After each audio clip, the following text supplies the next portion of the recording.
Bismillahirrahmanirrahim. Assalamualaikum warahmatullahi wabarakatuh.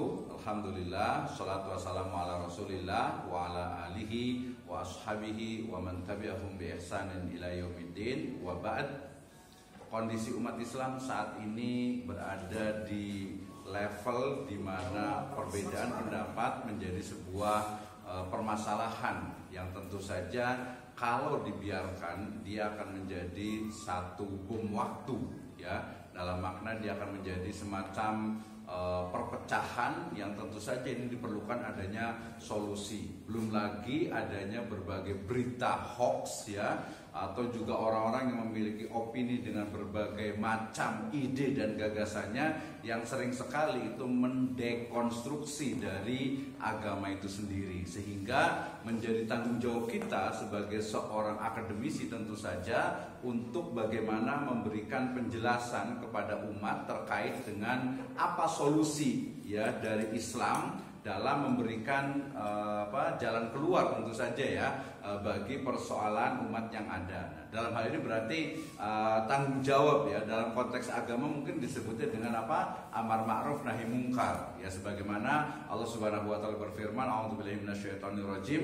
bismillahirrahmanirrahim, kuntum khaira ummatin ukhrijat linnas ta'muruna bil ma'ruf wa tanhauna 'anil munkar wa tu'minuna billah. Kalian adalah umat terbaik, ya, yang diutus kepada manusia, ta'muruna bil ma'ruf, mengajak kepada yang ma'ruf, kebaikan, wa tanhauna 'anil munkar, dan mencegah segala bentuk kemungkaran. Dalam konteks yang lebih modern tentu saja adalah bagaimana, ya, kita itu mengajak kepada kebaikan, itu sudah pasti, ya. Bagaimana kita itu mengajak kepada kebaikan. Kemudian yang paling penting adalah ketika ada kemungkaran, ketika ada hal-hal yang bertentangan dengan syariah, maka mau tidak mau, ya, dalam hal ini dikatakan man ra'a minkum mungkaran falyughayyir biyadihi wa illam yastati wa bil lisani wa illam yastati wa bil qalbi wa zalika ad'aful iman. Artinya ketika kita melihat sebuah berita dusta, berita bohong, adanya hoax atau mungkin ide dan gagasan yang bertentangan dengan syariat Islam. Misalnya Islam itu dianggap sebagai agama yang fundamentalis dalam artian terorisme, atau mungkin juga Islam itu dianggap sebagai agama yang dalam konteks ini agama itu memperlambat atau bahkan, ya, membuat ilmu pengetahuan atau kemajuan itu tidak berkembang. Nah, tentu saja itu adalah menjadi tanggung jawab kita untuk bisa menyampaikan. Belum lagi ide-ide gagasan terkait tadi saya sebut dengan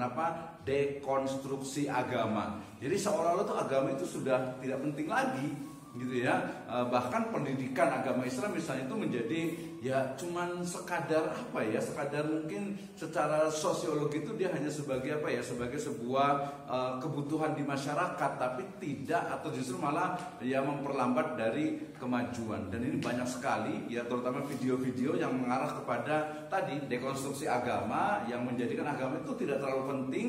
Kemudian Islam itu juga udahlah, yang penting ya udah di ritual saja, di masjid saja. Ini kembali tentu saja kepada doktrin-doktrin lama di Eropa yang mengatakan, ya, berikan, ya, istilahnya itu agama itu di gereja. Jadi agama itu seolah di masjid, di tempat ibadah, tidak ada di ruang-ruang publik, tidak ada dalam pasar, di mungkin di gedung dewan, ya, kemudian juga dalam ekonomi, bisnis, politik, semuanya mestinya Islam itu berperan. Dan kita harus yakin sebagai seorang muslim bahwasanya Islam itu adalah ya'lu wala yu'la alaih. Artinya bahwa Islam itu memang sempurna mengatur seluruh sendi kehidupan, memberikan solusi, tidak memperlambat dari sains dan ilmu pengetahuan, sehingga kemudian mau tidak mau kalau kita ingin kehidupan kita lebih baik, kehidupan bangsa kita, negara kita lebih baik, maka kembali kepada Islam yang menjadi rahmatan lil alamin. Demikian, wallahu a'lam bishawab. Assalamualaikum warahmatullahi wabarakatuh.